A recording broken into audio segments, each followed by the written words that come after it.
So, Monday ngayon. So, kagabi yung cut-off ng nung DoorDash na weekly pay.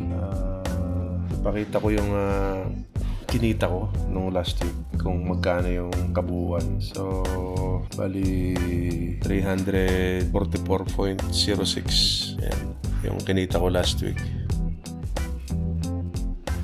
Bali total siya ng 34 deliveries. Pero meron itong kasama na reimbursement kahapon na $29.07.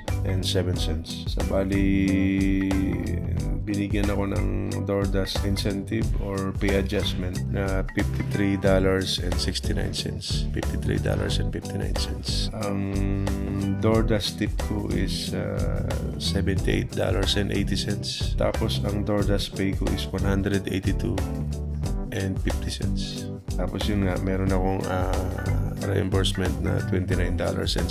So total of $344.06. So yan ang kinita ko last week sa pagdo-DoorDash. Pero hindi ito sagad na DoorDash na talagang. So every few hours lang after ng shift ko sa gabi. So hindi naman sa mga diba? February 23 to March 1. Isang linggo siya. Ito yung kitaan sa pagdo-DoorDash. Pero mahirap din kasi pag minsan yung ibang mga offer challenging, malayo, maliit ang value. So nasa sa iyo na lang kung talagang i-accept mo.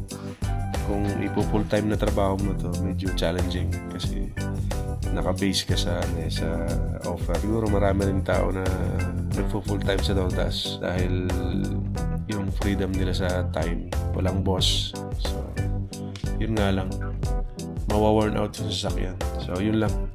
So yan ang kinita ko nung last week sa pagdo-DoorDash.